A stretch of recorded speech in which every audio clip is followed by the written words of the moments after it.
오늘도 지푸라기 연구소에는 사연이 도착했습니다. 함께 바로 읽어보도록 하겠습니다. 안녕하세요. 저는 2021년 5월 8일 기면병 확진을 받은 박빵빵이라고 합니다. 글을 잘 못 쓰기에 문법도 맞춤법도 다 틀릴 수 있지만 그럼에도 이메일을 쓰게 된 이유는 첫 번째, 감사함을 전하기 위함이고 둘째는 제 이야기가 그 어느 누군가에게 도움되길 바라는 마음에 적게 되었습니다. 그러니까 되게 기면병이라 해서 되게 이제 특이한 잠이 막 오는 거거든요. 특이한 케이스인데 왜냐면 이런 특이한 케이스라서 이건 어디서 이야기를 나눌 데가 없잖아요. 조언받을 데도 없고. 그래서 저는 이 얘기 듣고 이게 10,000명 보고 10만 명 보면은 또 이런 거 관련 자기가 해당하시는 분들도 있을 거고 그 다음에 또 더 나아가 주변에 이제 기면병이 있는 분들은 그러니까 이 사연이 너무 진짜 제가 볼 때 도움이 많이 될 것 같아요. 이렇게 기면병인 줄 모르는데 이렇게 잠이 계속 오는 분들, 주변에 그런 분들이 있는 분들이 야, 너 혹시 기면병 아니냐? 가서 검사 받아봐. 이 얘기 딱 한마디 하면은 도움이 엄청 많이 될 것 같아요. 그러면서 이게 사연이 리마커블해요. 먼저 학창 시절 어릴 때부터 천식으로 인해 또래 아이들과 뛰지 못하고 의지력이 부족하여 항상 책만 읽으면 잠들었고 중학교 1학년이 되었을 때는 이미 모든 공부를 포기하자는 마음을 가지게 됩니다. 이게 얼마나 짜증나는 거예요. 중학교 2학년이 되자 부모님이 필리핀으로 이사를 가게 되셨고 어쩔 수 없이 가족 모두가 이사를 가게 되었습니다. 필리핀에서도 여전히 건강도 의지력도 약하다고 생각하고 매일 3시간 정도 수업 시간에 취침하며 고등학교를 졸업하게 됩니다. 뇌 내에 문제가 있는지 몰랐습니다. 이게 핵심인 거예요. 핵심이네. 그러니까 이게 앞에까지는 이게 몇십 년을 살았는데 나는 왜 의지가 약하지? 왜 이렇게 잠이 오지? 계속 그건 거야. 근데 뇌에 문제가 있었던 거야. 이런 경우. 이게 얼마나 억울해요, 여러분. 딴 사람들이 막 뭐라고 손가락질해요. 너 이 새끼 의지 없이 왜 이렇게 수업 시간에 자냐? 그렇지. 이렇게 하는데 뇌가 그렇게 명령하는 건데 막을 방법이 없는데. 본인 스스로도 뭐 포기했다고 할 정도니까. 그래서 이제 고등학교를 마친 후 한국에 돌아와 입대를 하였고 군 생활 중 가장 힘든 시간은 정신교육 시간이었습니다. 이게 말도 안 되게 힘들 거. 이거 괴로움이거든요, 이거는요. 그러네. 이 시간은 정말 졸면 안 되게 볼펜으로 다리를 찌르며 그 순간을 버티렸지만 꾸벅꾸벅 졸았고 그럴 때마다 매번 질타를 받았고 또 스스로 자책하며 살아갑니다. 너무 가엾잖아. 그러네. 근데 또 여기서 착각하면 안 되는 게 그냥 진짜 좀 빠져갖고 졸린 사람들은 내가 기면병 아닐까 하면서 내 뇌가 시키는 거다. 이분은 진짜 나중에 확진을 받아요. 그거에 대해서 앞에 첫 줄에 말해주잖아요. 근데 또 그거를 악용하면 안 된다. 제가 뭐 통계는 모르는데 이것도 거의 희귀질환 아닌가요? 네, 희귀질환이에요. 희귀질환. 드문이지. 네. 그러니까 드문 질환이기 때문에 또 이거 듣고 그냥 내가 그냥 의지가 없어서 진짜 그건 졸린 건데 정신 못 차려갖고 내가 기면병인가? 이렇게 또 생각하시면 안 돼요. 그거에 대해서는. 여러분이 이제 읽어보시면 알게 돼요. 이거 계속. 저녁 후 대학에 들어가게 되고 오랫동안 공부를 하지 않았던 저에게 또다시 어려움이 찾아오게 됩니다. 전공 과목 책 한 페이지를 읽는데 이해하지 못하는 단어가 너무 많았기에 한 페이지를 3번, 4번 읽으면서 모르는 단어를 검색해 가면서 공부를 하기 시작합니다. 그러나 여전히 공부를 할 때 또 잠과 싸움을 벌이게 됩니다. 집중 가능 시간 3에서 40분. 이때 공부 방법은 공부를 하다가 졸음이 쏟아지면 다시 정신을 맑게 하기 위해 자고 그러다 새벽에 일어나 공부를 하다가 또 졸리면 자고 다시 일어나서 공부하면서 4년이라는 시간을 보내게 됩니다. 이런 거예요, 여러분. 그러니까 진짜 내가 그냥 나태해져서 졸린 사람은 여러분 새벽에 일어나서 공부를 안 할 거잖아요. 그런 거 구분해야 된다. 이게 얼마나 가여워요, 여러분. 이게 그렇죠? 졸업 후 직장을 들어간 후에도 여전히 잠과의 사투를 벌이게 됩니다. 이제는 생업과 연관이 되어 있기에 졸음에서 깨기 위해 얼굴로 주먹을 쳐보기도 하고 꼬집고 뺨을 때리고 세수를 해봐도 여전히 잠을 자는 제 모습을 보며 절망감에 빠지게 됩니다. 이렇게 정의를 내리고 맙니다. 나는 성장 불가능해. 다 재능대로 사나봐. 공부할 사람은 따로 있어. 되겠네요. 가엾죠? 슬프네. 2019년 체인지 그라운드를 알게 됨. 그러다 신영준 박사님과 고영성 작가님을 알게 되고 완벽한 공부법을 구매하게 되고 책을 읽으며 내가 내린 정의가 잘못되었음을 깨닫고 성장형 사고방식을 습득해서 학부 때보다 더 많은 노력을 하게 됩니다. 시간표를 만들어 보기도 하고 타임테이블을 만들어 보기도 하고 다이어리를 적고 책은 사지 않더라도 도서관에서 빌려보기 시작합니다. 하지만 여전히 변치 않는 큰 문제가 있었습니다. 직장을 마친 후 집에서 책을 읽으려고 하면 자고 자격증 공부를 좀 해보려고 해도 하면 자고 문제를 해결하기 위해서 잠도 더 일찍 자보고 일찍 일어나보고 공부도 하고 일찍 일어나서 공부도 하고 운동도 하고 했지만 여전히 다람쥐 쳇바퀴 돌리듯 듯하다라는 속담처럼 변하지 않는 나를 보고 또 절망하게 됩니다. 그러니까 여러분 이게 병이라는 거는 의지로 안 되는 거예요. 쉽게 안 나요. 그게. 그래서 병이지. 예. 이제 숙면의 모든 것 책을 구입 2020년. 그러다가 2020년 한 책을 소개받게 됩니다. 바로 숙면의 모든 것이라는 책이었습니다. 그냥 책 소개를 받자마자 저건 꼭 사야 돼! 라고 느꼈고 책을 읽은 후 숙면 시간을 조정하기 시작합니다. 하지만 여전히 잠을 이기지 못하는 또 나를 만나게 됩니다. 성장하고 싶은데 성장하지 못하는 제 자신이 원망스럽습니다. 3시간이라는 시간을 확보했지만 그중 집중이 잘 될 때 1시간 정도? 기본 3, 40분이 되면 졸리기 시작하는 제 자신을 보게 됩니다. 이 모든 것을 포기하고 싶을 때마다 체인지 그라운드 영상을 보고 다시 용기를 얻어 도전합니다. 하지만 항상 졸음과의 싸움을 실패하게 됩니다. 이렇게 한 해가 지나고 2021년 3월에 다시 이 책을 읽게 되었습니다. 그 속에 한 병명이 있었는데 바로 기면증입니다. 처음 읽었을 때도 봤지만 이번에는 너무 잘 자는 것도 문제가 있다라는 비슷한 내용이었습니다. 그래서 기면증 판정, 드디어 졸음에 대한 원인 해결.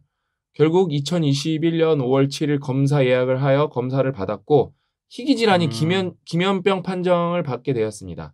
이제 판정을 받은 지 겨우 하루밖에 안 됐지만 약을 먹고 난 후 하루하루의 삶이 완전히 달라졌습니다. 졸음을 이길 수 있게 되었습니다. 다행이네. 체인지 그라운드에서 이 책을 소개해 주지 않았더라면 여전히 절망감에 빠져서 허우적거리고 있었을 것입니다. 구 작가님이 인생 한 명 살렸네. 제가 꾸준히 절망할 때마다 도전할 수 있었던 이유는 바로 체인지 그라운드에 수많은 양질의 영상이 있었기에 가능했습니다.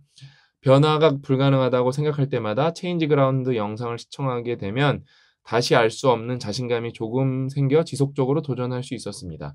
앞으로도 체인지 그라운드 열심히 시청하고 자극받고 열심히 공부하도록 하겠습니다. 감사합니다. 대단하죠? 그러니까 여러분 이제 독서가 이렇게 중요한 거고 그다음에 제가 여러분들한테 하나 알려드리면은 여러분 의지라는 거는 내가 화이팅! 한번 했다고 이렇게 쭉 가는 게 아니에요. 화이팅 하면 그냥 쭉 떨어지고 그래서 한번 또 펌핑해야 되고 다 그래요. 다. 제가 진짜 그 감명받았던 영상 중에 하나가 그 우사인 볼트 연습하는 뭐 자막도 없는 영상이에요. 어디서 그냥 뭐 좀 있어서 보게 됐는데 뭐 블룸버그인가? 아무튼 보게 됐는데 내가 그거 보고 진짜 또 나도 그때 의지를 다지고 이게 사람들 다 이렇게 사는구나. 여러분 우사인 볼트는 일단은 신체 조건이 겁나 좋아요. 키가 되게 커요. 여러분 우사인 볼트. 그냥 달리기도 연습도 많이 했지만 일단 사실 유리한 게 있어요. 우사인 볼트는.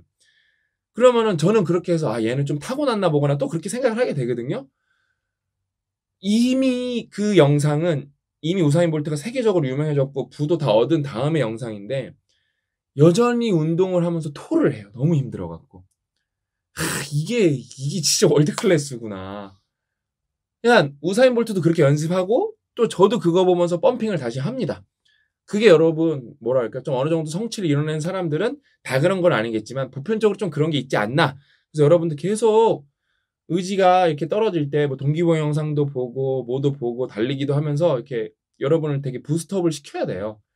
그 다음에 제가 또 이제 중요한 걸 말씀드리면 독서가 중요하죠. 저는 독서로 많은 걸 깨달았고 사업도 하고 있고 건강도 찾았죠. 대표적인 예가 또 요즘에 이제 정신질환 때문에 고통받는 분들 많잖아요. 블루드림스. 블루드림스가 책이 진짜 좋거든요. 그거 읽고 우리 태연이, 우리 태피디가 어때요? 우울증 약을 오래 먹었는데 그거 읽고 바로 병원을 바꿔서 예를 들면 제가 정확하게 숫자는 까먹었는데 약을 7알을 먹고 있었으면 그걸 2알로 줄인 거예요. 일단은. 그러니까 여러분 이게 독서의 힘이에요. 그러니까 독서가 좋지만 어려운 이유 중에 하나는 즉각적으로 여러분이 도움을 못 받을 때가 많아서 그래요. 근데 여러분 독서는 일단은 여러분 배경 지식을 쌓는 과정이기 때문에 좋은 책을 일단 여러분이 읽어두면 당장 도움을 받지 않아도 그게 언제 이렇게 발현이 돼갖고 여러분의 인생을 180도 바꿀 줄 모릅니다. 근데 또 이 친구 사례처럼 내가 좀 필요한 경우에는 그 카테고리를 잡고 그 주제를 잡고 적극적으로 독서해 나가다 보면은 바로 도움을 받는 경우도 이렇게 많아요, 사실요. 네, 맞습니다. 네. 그래서 과학서적이나 사회과학서적이 좀 좋은 거예요. 왜냐면은 문학을 읽거나 소설을 읽거나 에세이를 읽으면 바로 도움을 받는 경우는 이렇게 기분, 이런 뭐랄까 정신력 이런 거 관련된 게 많을 텐데 이런 연구 결과들, 그다음에 사회적으로 어떤 정립된 사실들 이런 것들이 여러분이 딱 만약에 제대로 읽죠? 그러면 이렇게 나올 때가 있어요. 유레카. 저 같은 경우는 이제 복잡계 관련된 것들, 몇 법칙에 관련된 것들 책을 찾아 읽으면서 읽으면 읽는 족족 다 도움이 됐죠. 아, 이거구나. 근데 그건 이제 좀 여러분 입장에서 좀 어려운 책들이고 그런 게 잘 정립이, 그게 몇 법칙이란 이런 거다라는 책은 없어요, 여러분. 복잡계다 이런 거 책도 저는 사실 없어요. 그거에 대해서 잘. 다 조금씩 그런 사례들이 나와 있는 거지. 그래서 이렇게 찾아보면서 읽는 거지. 그래서 저희가 이제 지식을 나름대로 저랑 고약가님이랑 이제 집대성을 한 거지. 제 생각 복잡계 관련된 책은 있는데 오히려 그거를 잘 풀이하는 사람이 없지. 왜냐면 복잡계 전문가가 계세요. 근데 거의 학문적 안에서 이게 국한되어 있고 이것이 사회적으로, 경제적으로, 비즈니스적으로 이게 어떻게 발현되는지에 대해서는 그걸 또 이해하셔야 이거 연관이 되는데 그게 이제 거의 없다시피 하니까. 잘 말해주셨네. 그래서 저랑 고약가님 어떤 책을 읽었어요. 복잡계 관련해서 읽어서 와, 복잡계 설명 잘하셨어. 근데 마지막에 이제 금융시장을 어떻게 예측하는가 막 이런 말이 그냥 그분이 정말 거의 전문가인데 복잡계의 핵심 개념은 예측 불가능하다. 그게 블랙스완인 건데 쉽게 이제 은유적으로 표현하면은 예상치 못한 사건의 창발. 근데 잘 설명하시고 이제 책 반 이상이 그거예요. 금융시장을 이 복잡계에 공부해서 어떻게 예측해서 돈을 많이 벌고 이런 말도 안 되는 얘기가 나와서 뭔 소리야 갑자기. 그래서 책 추천하기가 어렵죠. 일단 기본적으로. 아무튼 그렇게 해서 좀 도움이 되는 경우도 많고. 저는 이분한테 좀 드리고 싶은 얘기가 뭐냐면 정말 그 포기하지 않아서 고맙다라는 말 드리고 싶은 게 이게 상황이 이게 글 읽으면서 가끔 저도 이제 신 박사님께서 이렇게 가져오신 사연을 이렇게 보면은 글로 읽어서 쑥 읽는데 한 사람의 인생이 담겨 있잖아요. 조금 이게 깊게 좀 읽다 보면은 얼마나 힘들었을까. 그럼요. 얼마나 힘들었을까. 근데 이분 보시면 대단한 게 뭐냐면요. 절망했고 뭘 했는데 그 엎어진 가운데서 다시 일어나서 자기 현재 상황을 극복하기 위해서 계속 끊임없이 노력했다는 게 엎어지는데 계속 일어나세요. 엎어지고 일어나고 엎어지고 일어나고 자면서 일어나고 깨고 해서 결국 체인지 그라운드를 찾고 또 완벽 공부법 있고 또 수민의 모든 걸 읽는 건 무엇이냐면 중간중간 절망한다고 했지만 절망 속에서 또 포기하지 않았기 때문에 다른 이걸 해결할 수 있는 그 무언가를 찾아 나가려고 했었고 결국 찾으신 거잖아요. 원인에 대해서. 그래서 이분은 그 어떤 사람보다 되게 의지력이 강한 사람이다라는 생각이 들고 그리고 전반적인 이 인생을 통해서 볼 수 있는 거 뭐냐면 우리가 메타인지가 얼마나 중요한지. 그럼요. 그러니까 이분이 이걸 일찍 알았다면 그러니까 그나마 지금이는 알았기 때문에 아직도 어려서 괜찮아요. 근데 너무 좋은데 더 일찍 했으면 솔직히 더 좋았겠지. 인간적으로. 그렇지. 그래서 우리가 우리 자신에 대해서 제대로 아는 것이 되게 중요하다.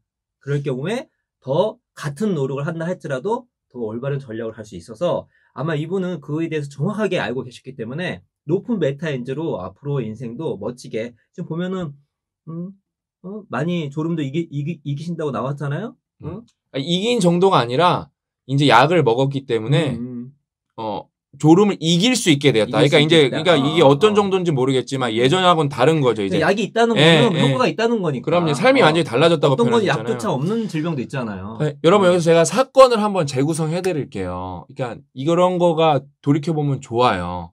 자, 결과적으로 이 친구는 숙면의 모든 것이라는 것을 읽고 내가 기면증인가 하고 해서 검사를 받아갖고 이분 이제 말에 따르면 어느 정도 낫게 됐어요. 잘 보세요, 여러분. 그러면 커넥팅 다 스티브 잡스가 말한 거 해보는 거예요. 그러면 이 친구가 맨 처음에 체인지 그라운드라는 걸 봤을 때 나 체인지 그라운드 봐서 숙면의 모든 것을 소개받아서 나 기면증을 날 거야. 이렇게 하고 체인지 그라운드를 봤나요? 아니라는 거예요. 어때요? 상황에서 내가 의지가 너무 필요하니까 그런 관련 채널을 찾다 우리 채널을 알게 됐을 것 같고 그러다 보니까 거기에 또 우연찮게 이놈들이 책 소개를 많이 하네? 그래서 하다 보니까 나한테, 그러니까 딱 봐도 자기한테 맞는 책만 골라 읽은 거잖아요. 그쵸? 그래서 읽었어요. 근데 심지어 그거를 읽었는데 어때요? 읽었는데, 그거예요. 또 몰랐어. 두 번째 읽으면서 1년 뒤에 한 거예요. 근데 그 과정이 또 있어. 그전에 우리 완벽한 공부법을 읽었는데 완벽한 공부법을 읽으면서 저 아마 추측을 하는 건데 저랑 고 작가님한테 신뢰가 생겼겠죠.